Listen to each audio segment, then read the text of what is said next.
Kalau di Bukhari, di Muslim, malaikat muka nakir tanya gini, mataku fi hadzal rajul.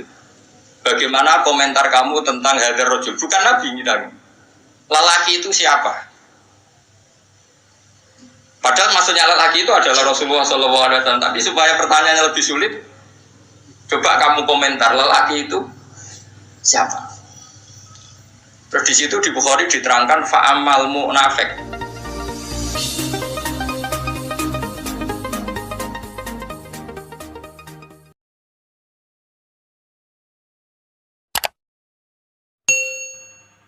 Assalamualaikum warahmatullahi wabarakatuh. Alhamdulillahirabbil alamin wassalatu wassalamu ala asyrofil mursalin sayyidina maulana Muhammadin wa ala alihi washabihi ajmain. Amma ba'du. Semua bapak-bapak, ibu-ibu, teman-teman yang sangat saya hormati. Nah, itu kelirunya kita. Kita juga ikut keliru dalam merekonstruksi bangunan tahu. Makanya di Quran itu sering nyebutnya itu sifatnya dulu.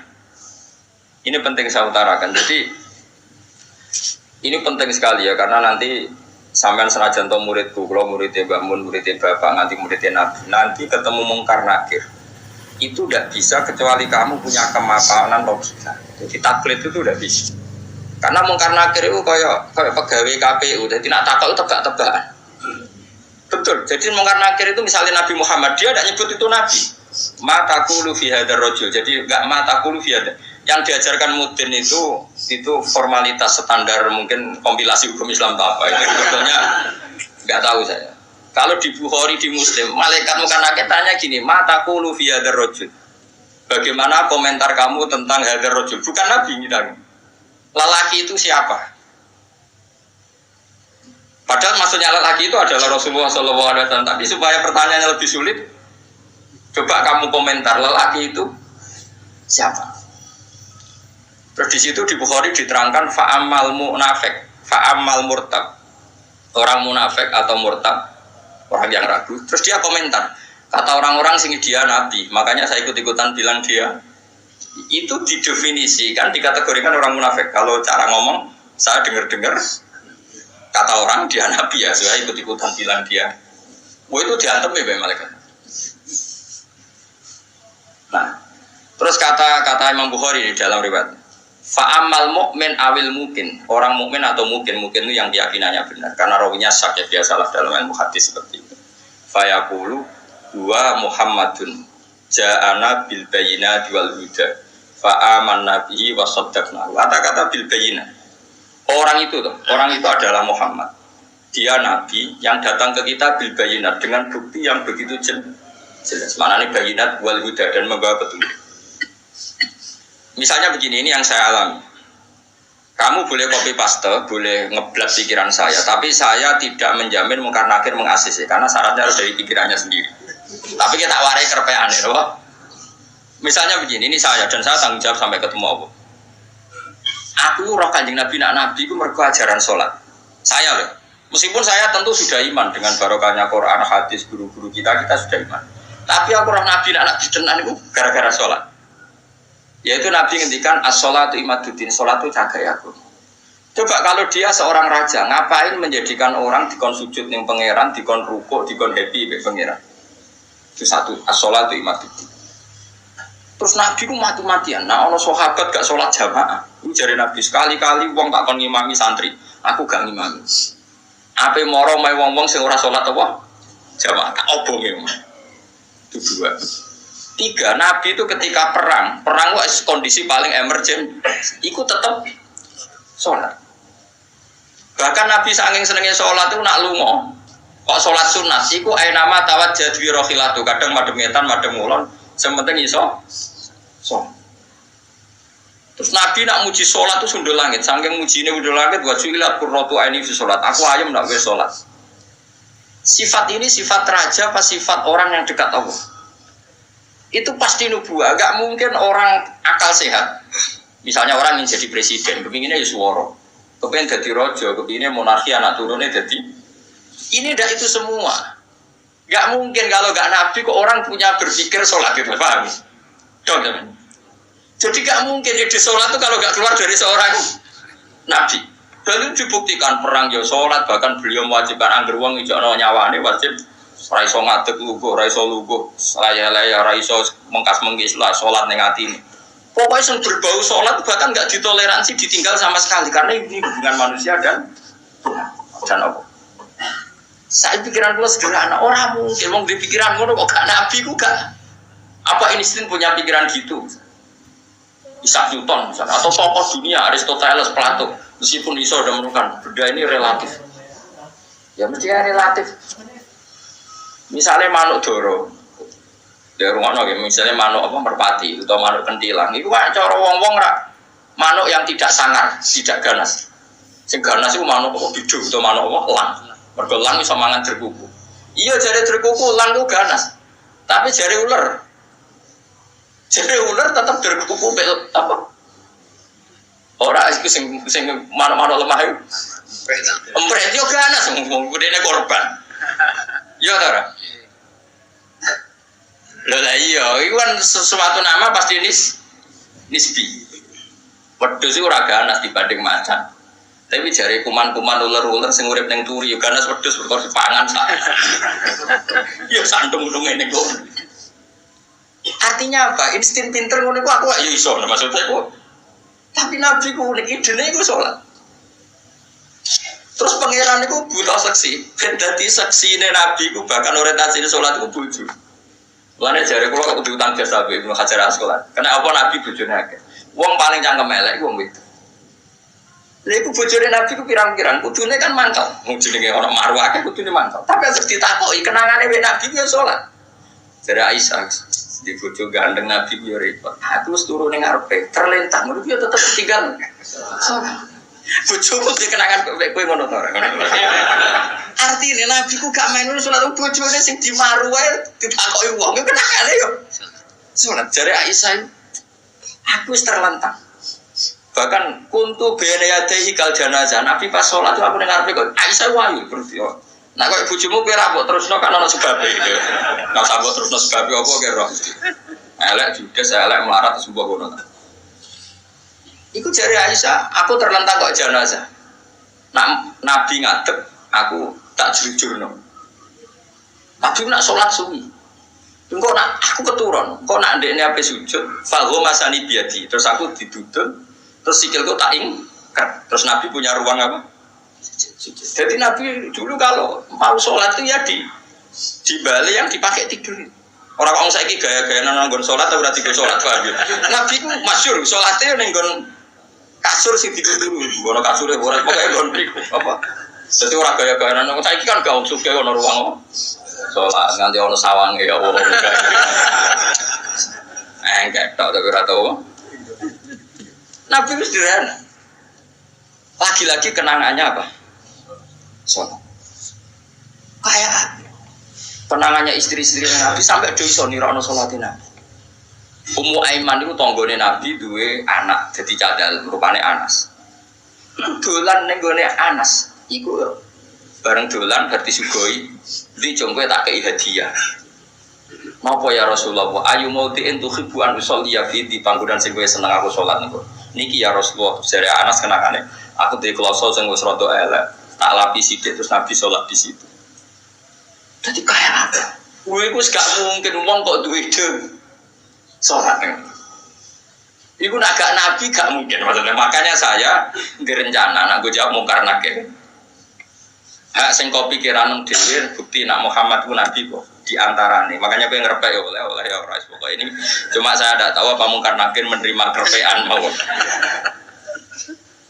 Jadi lah untungnya mudin mau nerangno tes-tesane mau 5 mau apa marobuka terus mana buka dinu kan bangun dinu kan tes-tesane mudin piro gue bisa mudin piro marobuka terus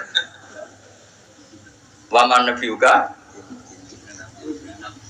sinuka praduga usul terus kitab terus ikhwan bapak rata kono bapak ditakokno Ibrahim bapakmu dora kanggo cek Karmen cek Karan sampeyan dadi Ibrahim ora sing anak kiai tenang wae sampeyan kon zaman abuka kon jawab Ibrahim. Aman, nasab bapakmu ra kanggo kabeh sampeyan Gus kabeh pokoke sampeyan. Sebagian jamaah buka kan Ibrahim, malaikat itu lugu, wah bodoh ini urak tuh anak itu, anak Parmin dulu aneh-aneh. Dan ini penting saya utarakan. Karena apa? Semakin lama itu orang, nah terus ini begitu ya. Saya ini kan baca kitab banyak sekali. Itu tadi saya sudah buktikan sholat sudah ada 5 mungkin. Tak teruskan. Ketika Nabi mau kabundut, Nabi kabundut sudah susah. Itu dibuka jendela. Itu Nabi masih di dalam buka jendela. Ketika melihat orang sholat itu langsung sehat. Ternyata ketika beliau sakit, orang semua di masjid tetap sholat. Masyhur kenangannya Aisyah, kenangan Sayyidah Fatimah. Fastana rawaju wasur rawaju. Nabi baru nggak sholat berdoa, semua nangipot. Ternyata aku sukses jadi Nabi, wong bersolat. Semua nangipot. Padahal beliau sakit. Sudah usi barok, sudah pakai belenggu, sudah di kepalanya sudah diasbu, sudah dimaksud, sudah di. Akhirnya apa? Nabi minta, "Cung aku gandeng ben iso salat." Terus dipapa aku Sayyidina Ali ke Fadl itu saudaranya Abdul bin Abbas, Fadl bin Abbas. Terus Nabi yuhada bin rajulaini dipapa Fadl ke sinten? Ali. Terus kemudian ikut ikut jamaah masyhur. Terus akhirnya Abu Bakar mundur, kemudian Nabi ngimami. Lagi-lagi Nabi bunganya itu krono sholat. Jadi semua kenangannya sahabat itu ya sholat. Karena begitu spesialnya sholat. Ini era sahabat ya, orang-orang yang rasa ini. Karena begitu spesialnya sholat, ketika Rasulullah wafat, intaqala ila rafiqil a'la. Ini dengerin betul ya, Pak. Paling tidak kita pernah punya pikiran kayak orang waras. Jadi kesukaan kayak berpikir orang waras yang ini tak tobat no. Kemudian ketika Nabi wafat, intaqala ila rafiqil a'la. Apa komentar para sahabat? Siapa khalifahnya Rasulullah?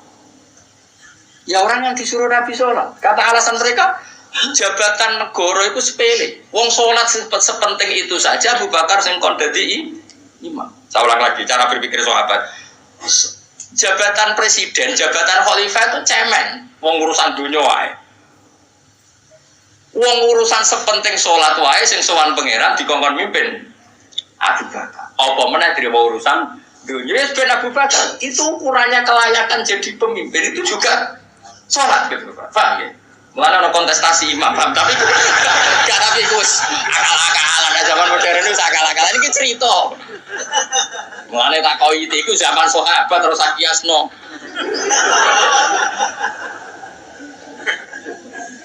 Tapi zaman pernah dengar toh, ketika sahabat milih Abu Bakar alasannya apa? Karena Abu Bakar ditunjuk ngimami sholat. Perpikiran mereka sholat sepenting itu saja oleh Rasulullah diridakno dipimpin Abu Bakar. Ya sudah khalifah Abu Bakar. Kayak apa urgensinya sholat sampai semuanya rujukan.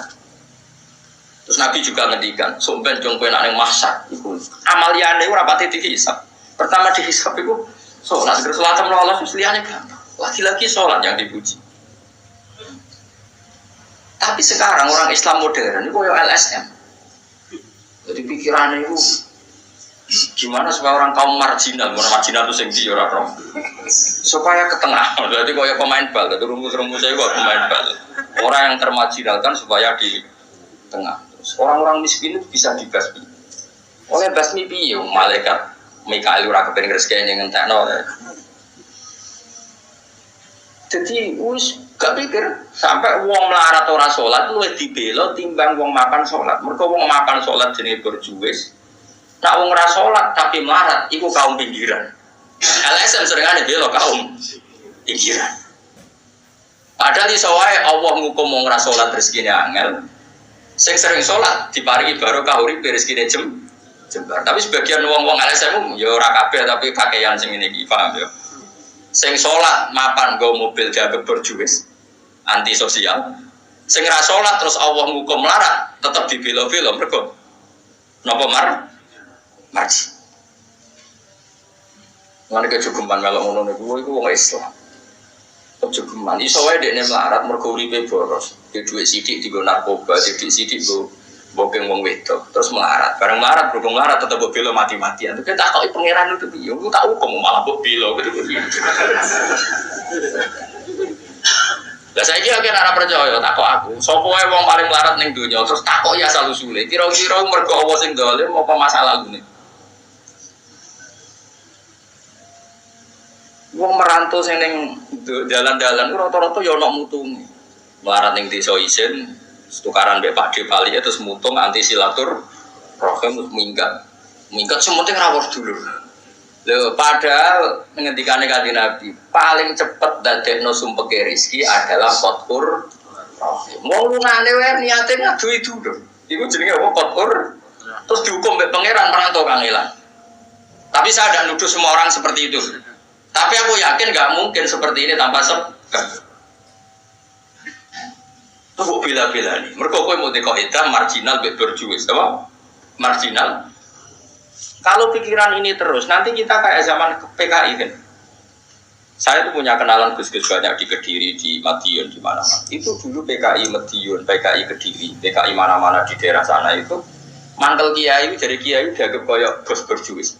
Santri yang kerja ngurmat apa kebon kiai ini tengok-tengok yang ngomong terus setoran jadi nganggep kiai kok ketua geng mereka kiai ini ngomong tengok-tengok mulang enggak santri ini ngurusi kelapane ngurusi panenane terus disetor nggak makanya darahnya kiai ketua geng terus yang dia aku bilang kau apa melarat mereka melarat itu bukan lah akhirnya gerakan sama rata itu korban pertama PK mereka dia ora ro ibadah jadi uang sing diparingi jembar kayak pulau ini kan mulang. Terus rukin salam template, dia kok ketua preman terus setoran ngono ae. Akhir-akhir. Yo mandi yo jenenge wong bingung kabeh diprovokasi ngono iku yo. Mandi. Akhirnya pertama yang dilibas PKM yo kiai perkarane provokasine ngono iku. Yo kayak agak arek kiai aku anak kiai putune kiai itu terus cerita. Padahal kiai-kiai iku mapan mergo barokah wa mattaqillah insyaallah makhraja. Mesti ora ono wong takwa ora diurusi pangeran. Kulo niku yo ora pati pinter pergawe tapi yo kerupak ya pangeran. Umum yang kaji kalau yo kaji, umum yang Pak Yurabi yo rapi. Cara aku butuh wae untuk akeh cuma yo. Pokoknya gampang kabeh cara gelem cuma iki kan jogo toleransi. Sampai wong ora payu-payu itu. Saya tuh pernah ngisi seminar di Madura di Bata-Bata di sana. Pondok paling besar di Madura namanya termasuk pondok paling besar itu Bata-Bata sama Gus Yofur. Itu cerita gini, Gus kalau di sini orang alim, oh kalau ingin nikah gampang, dikasihkan, masih dikasih uang sama calon mertua. Kalau Anda ingin, nanti pulang bisa bawa langsung. Ini Madura, negara Islam. Yang pemandunya itu bilang gitu. Waduh. Aku mau ngaku kesuwen dari Kiai Jawa Tengah. Kesuwen ratau ngono-ngono itu. Jadi saya kaget tuh. Masa gitu ya? Itu ada benderanya lagi. Pengiringnya lagi. Katanya apa betul gitu? Oh iya betul. Betul sekali. Padahal kecerdasan Madura itu yang paling bisa ngalahkan kecerdasan Pak Habibie guyonannya. Karena kalau guyonannya Pak Habibie itu tanya, coba ukur ketinggian tiang itu, tiang bendera. Oleh orang Madura dinaikin. Ditanya, kenapa tidak kamu copot? Itu kan tiangnya kan copotan. Kenapa tidak kamu copot ukur di bawah? Oh namanya agak ketinggian Pak.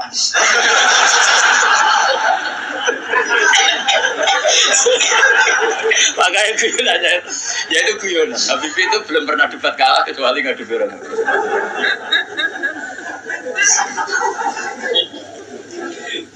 Tapi di sana juga gitu guyonan. Tapi memang orang Madura itu nabian. Orang Madura tak tanya, memang guyonannya gitu. Ya, memang Madura cerdas-cerdas. Jadi mau segera iso bayang no itu. Pikir gue beda memang.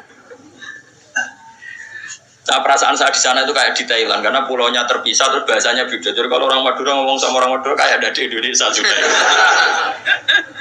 Kayak di Thailand. Nah ini cerita supaya kamu tahu. Jadi berkah betul ya di Indonesia itu lama itu ada Madura, ada Sumatera, ada Banjar. Kalau orang Banjar lebih hebat lagi. Orang Banjar itu di mana-mana pakai bahasa Banjar. Sama seperti orang Madura, di mana-mana orang pakai Madura. Dan orang Banjar kenapa saya bilang lebih ya? Karena memang sebuah Banjar ya, karena Madura itu induknya kan Syekhona Khalil. Ya tentu yang kita tahu yang modern. Banjar itu punya indukan namanya Syekh Arsad siapa? Syekh Arsad bin Abdis Somad. Syekhona Khalil itu ngaji sama Syekh Nawawi Banten. Padahal Syekh Nawawi Banten masih ngaji sama Syekh Arsad bin Abdis Somad teman Banjar. Itu uniknya orang Banjar itu. Meskipun hidup di mana-mana pakai bahasa Banjar. Termasuk kiainya siapa yang di Kholi besar di Banjar itu? Siapa itu? Di mana? Ustadz Zainil itu. Enggak, kampungnya apa? Ijen. Sekumpul. Itu ngajinya di Bangil. Kamu kira ngajinya di mana? Ngajinya di Mbah Zaini itu ngajinya di Bangil. Tapi jangan kira sama orang Jawa, enggak, sama orang Banjar. Ngajinya di Bangil. Dan kiainya ya orang Bangil, tapi beliau orang Banjar. Muncalnya pakai bahasa Banjar. Sehingga orang Bangil enggak bisa ngaji sama kiai itu karena ini bahasa apa? Jadi sudah hidup di Bangil itu tetap pakai bahasa Banjar. Kalau kita kan Islam Nusantara, jadi kayak saya itu sering dapat SMS, entah berapa sampai lupa lah jumlahnya. Gus, saya ini orang Sunda, tolong ya kalau ngaji bahasa Indonesia. Kadang orang Kalimantan, orang Sulawesi. Padahal saya sebetulnya mau fanatik kayak orang Banjar. Jadi saya tuh sering dapat SMS itu ya orang-orang apa? Jadi youtuber itu. Gus tolong kalau ngasih pakai bahasa Indonesia ini nggak sama sekali nggak paham bahasa Jawa. Ini cerita. Jadi saya mohon sekali ya. Jadi tauhid itu kuatkan. Kalau kamu tauhidnya tidak kuat, cari ditnya. Cari apa? Ditnya. Kalau kamu melogika Allah tidak kuat, lalu sebelum Allah siapa? Kalau masih ada siapa, yaitu saja yang Allah, bukan yang lain. Pokoknya Allah harus yang paling awal. Lalu kalau kamu itu masih janggal, tetap akal kita luwih gampang nompo alam ini wujud karena sebab timbang wujud tanpa sebab. Itu jenenge paham ya? Karena lebih gak masuk akal sesuatu yang tidak ada menciptakan sesuatu yang ada. Artinya kalau kamu bilang sebelum alam ini ketiadaan, berarti ketiadaan penyebab wujudnya alam. Ya malah gedeng bareng, barang ra ono kok wujud to barang sing ono. Oke, milih gedeng waras. Waras, makanya agama ini kaumi yakinun bagi wong sing waras. Nah nanti terserah kamu, nanti mungkin kita Fatihah apa menerima logika kerpean. Nah kalau menerima aku iso niru saya tadi, paham ya? Tapi masalah wong niru biasanya ra fase. Cek balenin nah. Pomone kok wis gogo-godo. Hanya saya tuh punya kenangan buruk sama guru SD. Guru SD nanti sowan guru. Sak kepala sekolah sak kru. Gara-gara kurang ajar tenan. Tapi guru SD oknum mboten banget. Mau ada ujian nasional. Ini kisah nyata, mau ada ujian. Ada guru supaya kelulusannya tinggi, ayo udah dibocorno wae. Ya ono tidik. Sing guru umume jumburul guru nih ya jangan nanti kriminal bocorkan ujian itu. Nah guru yang satu ini setengah tahun mondok. Ora. Ujiannya mau karena akhirnya dibocor Rokia, ini barang dunia kalau kurang ajar. Nara percaya tak ada Gus Balu, iya gitu. Itu sosokan nih.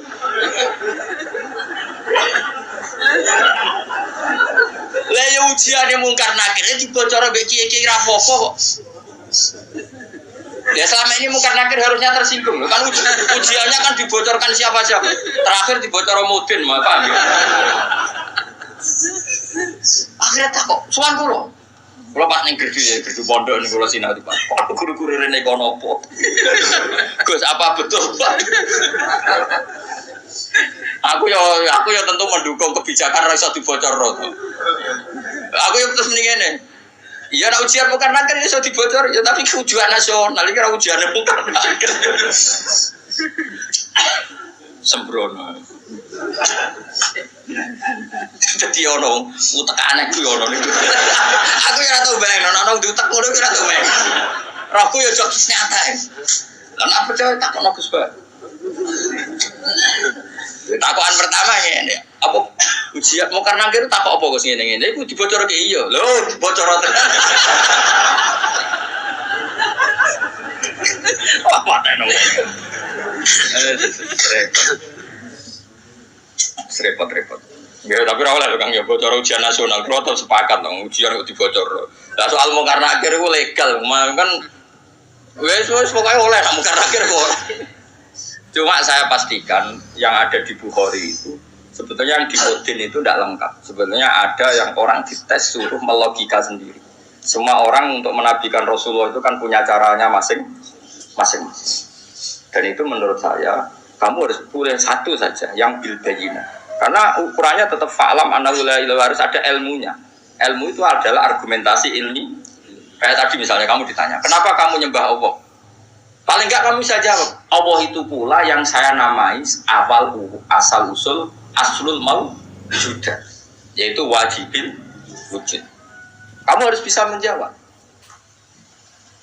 Mohon maaf atas semua kesalahan. Billahi taufik. Assalamualaikum warahmatullahi wabarakatuh.